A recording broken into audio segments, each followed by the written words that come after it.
Hello and welcome back to another episode of Slice and Dice Ecom. I'm Josh, the founder at ClickSlice, and once again we are joined by Mara, social media executive at ClickSlice. And in this episode we're going to be discussing a really cool topic that seems to be coming up more and more. We get a lot of DMs, a lot of emails from brands asking what are they doing wrong when it comes to the organic and paid social media strategy. So in this one, we're going to call it the most common mistakes that ecom brands make when they're running and planning the strategy of the social media campaign. So let's start with the basics, right? Forget about the individual strategies. What would you say from the campaigns you're running is the most common mistakes that brands are making when they're running the social media campaigns? Yeah, I actually have them written down because there's so many that came to mind when you asked that, and I don't want to forget anything. So the first thing is inconsistent posting. When you tailor a social media campaign, you have to keep in mind that you have to be consistent with it. If a video doesn't perform well, that doesn't mean that you have to give it all up and forget about it. You have to be consistent with your posting. You have to take advantage of the audience engagement, respond to comments, talk to people. In this way, they will engage with your content even more and come back and watch your videos because now they're involved and they're having a conversation with you. So that's very important to keep in mind. Ignoring engagement is a big mistake. If you're focused too much on selling, I would say that's another big mistake that brands tend to make. They just want to get their product seen and they forget that they need to be relatable. They need to tell a story. People are interested in something else. Deeper connections, right? Right. You need to create that deeper connection with your audience. And you can't do that just by presenting your product and that's it. Another very big mistake is ignoring platform-specific content. We've actually mentioned this before in another episode, but you need to create content for each specific platform. Every single platform is different. The audience is different on each platform. You need to know where your target audience is and tailor your content based on the platform they're spending most of their time on. Another very big mistake is neglecting to track performance. You have so many tools nowadays that help you do that. So there's no excuse there. There's no excuse. You need to test as much as possible, see what works, and adapt your strategy based on what's performing well on social media for you. And remember, what works for one brand doesn't necessarily work for another. So yes, it's helpful to look at what other people's are doing and take examples, but you need to get out there yourself and try as many things as possible and see what works for your brand. That's a lot of mistakes. Yeah. Yeah, that is a lot. As I said, I have them written down because there's so many. I think it just goes to show, I think a lot of brands probably underestimate Yeah. how important social media is. They just say, They look, do. we own a brand, we sell products, we need to do some social media. Danny, go log in and post something quickly now on Instagram. And it's just not the right way to do it. So that kind of goes back to the core strategy of that social media campaign, right? So again, we cover the most common mistakes, but taking it back a step and looking at the core strategy of what you're actually trying to achieve, why would you say that's such a problem? Because so many brands don't do that.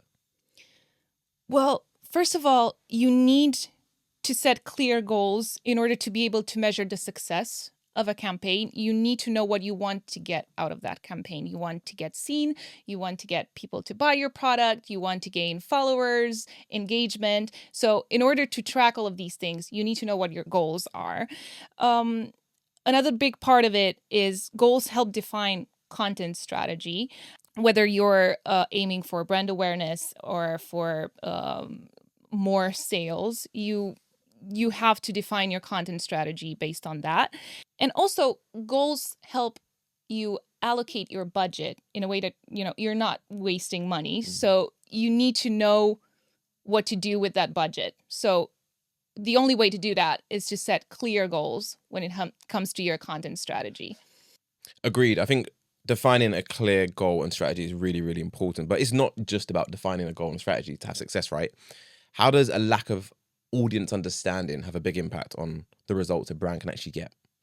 Well, it's very easy. It leads to irrelevant content that people won't engage with, and you'll probably lose followers. So the first part of any content strategy is this research part, the testing part, where you test the waters on different platforms, see what performs well, and see who your audience actually is. And once you have that understanding, it's very easy to create relevant content that speaks to your audience and that will bring people back to your content.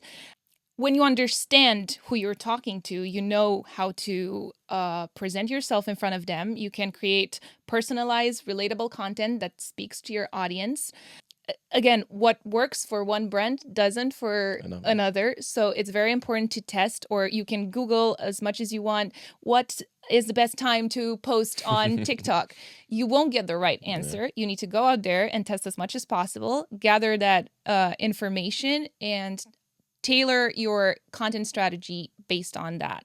So yes, you really, really need to understand your audience when it comes to social media. Another thing I see brands doing is they create this content, they then post it on Instagram, they post it on LinkedIn, they post it on YouTube, right? And all of a sudden, LinkedIn is doing so well. So they invest all the resources all the time on LinkedIn and completely neglect the other two platforms. Why is that a wrong approach? Well, you should definitely focus more on LinkedIn if that works for your brand. But at the same time, algorithms change constantly, and it's a very unpredictable game. So it's best to put yourself out there on as many platforms as possible. And in order to create an audience on each of these platforms, of course, you need to tailor that content specifically to that platform. But with different platforms, you can attract different demographics. So you need to keep that in mind. So if you want to reach a younger audience, you will go on TikTok, and the younger audience is not as active on LinkedIn as it is on TikTok. So you need to get yourself out there on TikTok as well. And you need to take advantage of what each platform has to offer, because they're all different. For instance, Facebook still has these niche communities that are so engaged in groups and chats, and you need to take advantage of that in order to create a very loyal audience. I would recommend being on all of these social media platforms. Of course, focus the most on the one that works best for you, but don't neglect the others, because you never know what's gonna work. So I think I've been on the receiving end of that for just ClickSlice in terms of my personal branding and what I'm doing. Again, I invested heavily into Twitter, or now X, since it's been rebranded, and then Elon Musk acquired it and he's changed the whole algorithm. So my content used to do really, really, really well, lots of visibility, lots of impressions, and then it's kind of like declined recently, and it's because the algorithm's changed and it doesn't really matter now what I put out there. You know, X has gone in more of a direction of kind of like TikTok, the For You page, what it thinks you may like, not in terms of what is actually relevant content for that audience based on what they previously engaged to. So I guess you're still trying to figure it out, but I think that's quite a big learning lesson for me as well. And I know we have a lot of clients that have been in similar scenarios that they've invested very heavily into one platform, and the algo's changed, and again, they now have less visibility, they lose those sales, and then they're coming to us, we need to fix it quickly. It's like, I mean, building that presence and that following on another platform. Yeah. Yes, you can bring some of it across, but it doesn't always work like that. It's not straightforward. It takes time, right? Yeah, and also something else I just thought about now. I gave this example before, but it's such a big one. The example of the Stanley brand, for instance. They've been around for 100 years, at least 100 years, but they blew up in the past few years because they listened to what the audience wanted, and even they tailored their products based on that audience. They discovered that there is a younger audience out there for them that is interested in their products, and they wouldn't have known that unless they went on TikTok and posted 100%. Videos and engaged with their community. So it's very important to get out there, and you will find insights that nothing else will give you. Learn along the way, right? So that's obviously an example of high quality content. So how can poor or low quality content negatively affect a brand's reputation online? It's easy. Once people don't resonate with your content, they'll probably won't come back. Especially nowadays, people tend to decide whether they want to watch a short form video in the first 2 seconds of it. So once you've disappointed your audience with a poor quality video, they're probably won't come back for another one and won't stay and listen to what you have to say in another video. So poor quality content can definitely affect audience reach.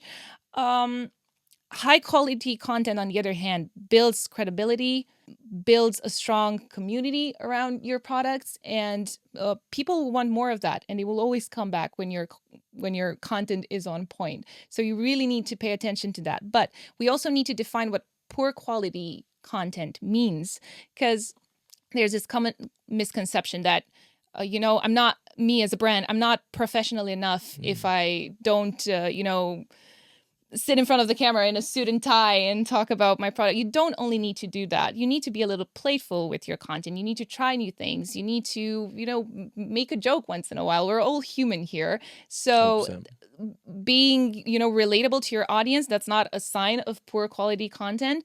So I just needed to make that clear, because some people might misunderstand what poor quality content is. And you always need to listen to your audience. It's very important. Agreed. I think quality content for me, predominantly for ecom brands, is UGC content. And Yeah. a lot of people who buy products may have a problem, and that product may solve that problem. So that is a solution. So hearing someone speak about how the problem is now being resolved by purchasing this product, like, that is so authentic. So what would you say the risk are of brands actually neglecting UGC content? Because we've actually spoke to a few brands on some discovery calls at the agency, and they're like, no, don't want any UGC content. I just want to have this and have that. And it's like, I feel like they're missing a big part of social media. Well, UGC encourages organic engagement, and it's also free. Why aren't you taking advantage of that? It's super, super important. It also provides an authentic content that you can't find anywhere else. It's very, very important to pay attention to that. And it provides social proof. People are using that product. People have reviews on it. You need to listen what people have to say and to take advantage of that user-generated content as much as possible. Awesome. Very well said. Very well summarized. Thank you. There you have it. Do you have anything else to add? Or I think that's it for this one. That's quite a lot of value, actually. A lot of mistakes. But I'm interested in hearing everyone's questions, so that's also a big part of it. Yeah, so if you're an ecom brand, hopefully you are watching this. Again, if you're running any social media campaigns, hope you got a lot of value in this. This is literally the mistakes we see so many brands come to us every single week complaining about. And sometimes you don't realize it when you're kind of running your own brand and you're got your little blinkers on and you don't see anything outside of what you think is correct. But there's a lot of value in what we said in this episode. So I hope you enjoyed it. Like, comment, subscribe, and stay tuned for the next one. Yeah. See ya. See ya.